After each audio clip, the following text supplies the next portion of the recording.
Hello everyone, this is Gio from Economics Design, and today I'll be speaking a little bit about NFT tools, some data points that you can look at, and how do you interpret the data from these tools. Newcomers have come to the crypto space through NFTs because of their ease of use, but as with anything related to money, we have to make decisions based on data, hard data, and not emotions. So today I'll be going through a couple of data that you can look at whenever you're trying to decide if you should purchase an NFT or not. So in terms of NFT tools, there are many options out there, but I chose two. They're very famous ones and that I've used in the past, and I'm sure they will help.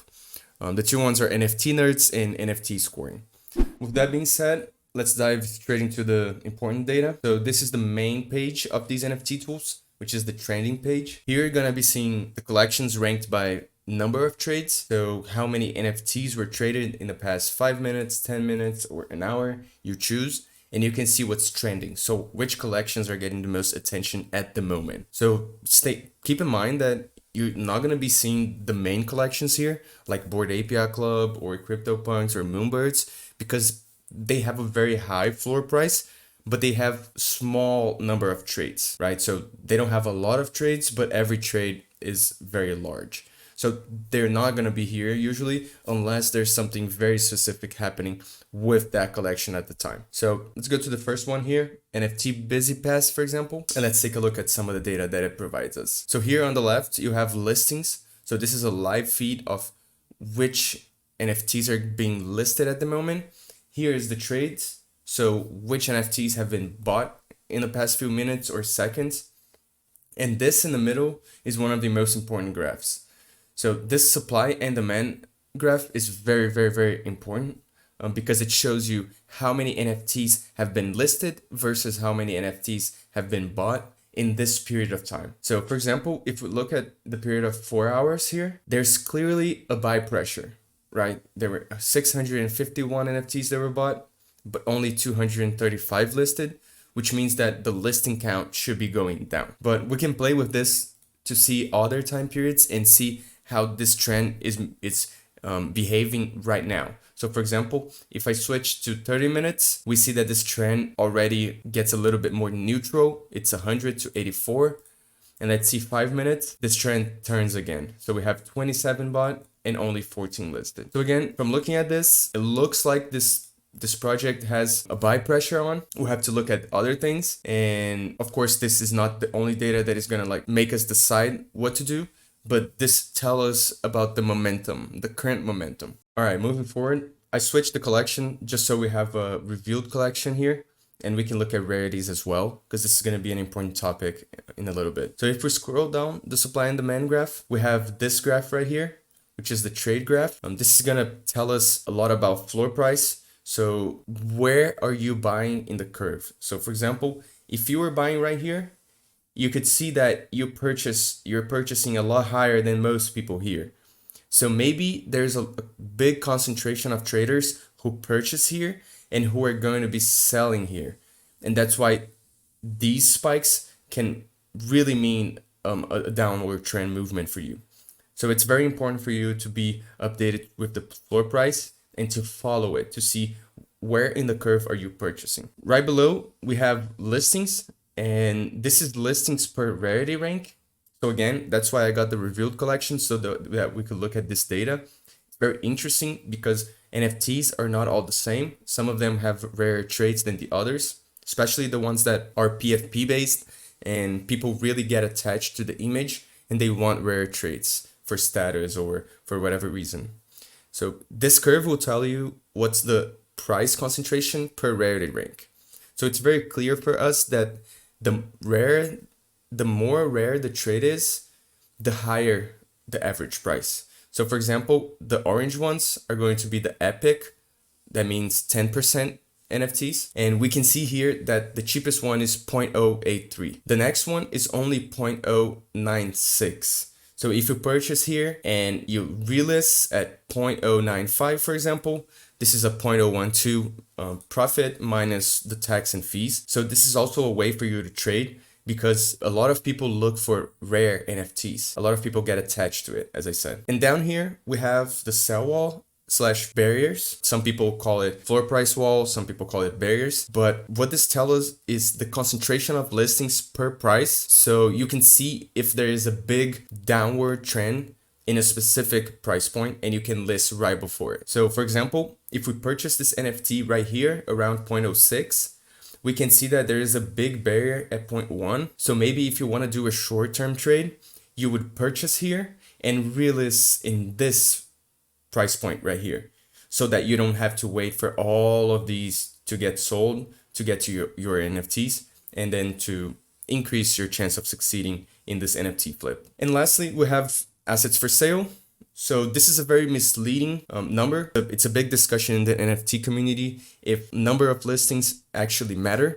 We see a lot of collections that have listing numbers going down, but floor price also goes down. And a lot of people say that the least that you have in listings, the better. So of course, you want to have only a few to sell in the marketplace because that's gonna generate scarcity. But this is a very misleading data that you can look at, but I wouldn't make any decisions based on it because it depends a lot on the type of collection, the nature of the NFTs, and also the current moment. If you're waiting for an event or for a specific drop. So all of that influences. So it doesn't tell you a lot about the trading points that you're going in and out. So that's why I'll be a little bit cautious when looking at number of listings. So just as a quick summary, every time I see a trending collection and I want to analyze what's the moment that it's going through at the moment, I come in here, I look at the supply and demand curve. For example, for this collection specific, Mooncats, the current moment isn't very favorable. There were only 3 NFTs bought and 27 listed. So it looks like not a lot of people are interested in buying, and there are a lot of people listing their NFTs. So that's usually going to lead to a floor price decrease, and it wouldn't be the best moment to go in unless you have other information. Then I go to trades. Clearly, there was a very hard downtrend here. So it trended upwards of 0.2 to down to 0.5 right now. So this is very relevant. If you believe that this collection can go up again in price, you already have kind of a price point that it's reached, which is 0.2. So there are a lot of holders who are still holding their NFTs here and won't sell until it reaches this price again. So maybe this is a good point of entry if you believe in the collection. And lastly, if I'm interested in seeing how thin the floor is per ready, I'll go to the listings. And then, for example, if I'm sure that there's going to be something that's going to increase the volume of this collection and people are going to be interested to use as PFPs, for example, I can easily purchase this one that is a top 10%. And then after people buy these 4, the floor price is already going to be upwards of 0.1. So that's also a way for you to trade via rare NFTs. But keep in mind that the liquidity is a lot lower, so the risk is higher. And lastly, the sell wall. If there's a specific wall that will cause a barrier to surpass and you want a short-term flip, you usually list it right before. Let's move forward. So we looked at a couple of NFT tools that give you very real-time and granular data. And these are very good tools for short and medium-term plays. But if you're thinking about purchasing a more consolidated, low volume collection, then you should look at other data, especially social data. And NFT Inspect is a very good website for you to look at how the strongest communities are moving and how they're moving in, how they're changing relevance over time. So if we click in rankings, for example, here we're going to see the biggest collections, the most famous ones. So different from the tools that we looked at that tell us trending projects per number of trades, here we're going to see more of a social awareness ranking. So this one, for example, is a ranking by community reach, PFPs per NFTs, and unique PFPs. So how much people are using these collections in their social media, in their Twitter, and how many people in the NFT Twitter are exposed to this collection. And that means a lot because NFTs, especially those top collections or status or community access NFTs, it really matters the relevance, the community relevance that they have at the moment. So for example, if we click in Bored Ape Yacht Club here, the most famous one, we can see that they have a very stable ranking of number 1. And this shows a very constant and very consolidated position. But another interesting stat to look at is unique PFPs, for example. So if you look at the description, this is a number of unique NFTs from this collection they're being used as profile picture on Twitter. So if this is a very low number, it means that not a lot of people are using it as their identity. Not a lot of people want to be known as a holder. And the higher this number, the better it is, because it shows that the collection is getting strength and it's getting interest from holders to use it as their identity. Another one is reach. So the percentage of NFT Twitter in a kind of approximation of what NFT Twitter is, how many people were exposed to this collection in the past 24 hours. And lastly, tweets with NFTs. So the number of tweets in the past 24 hours that had an image with that NFT. So again, this is really good for us to see social media engagement, right? So there's the data of floor price, of volume, but there's also the data of social awareness. And especially for the biggest collections, this is key. And if we move down here, there's a very, very interesting graph, which is the profile flow. And here we see the movements in how many people are changing their PFPs to the collection or from the collection to a different one.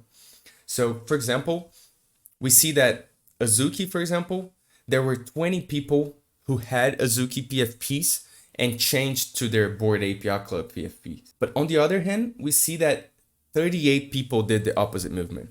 So 38 people changed their Bored Ape Yacht Club profile picture to their Azukis. So if we see in a net kind of number, we see that there are more Bored Ape Yacht Club holders that are switching their PFPs to Azukis than the opposite.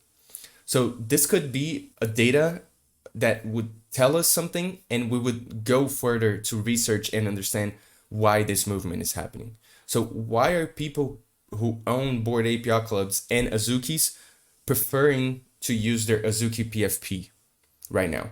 Is there anything happening to Azuki? Is there any big announcements coming in?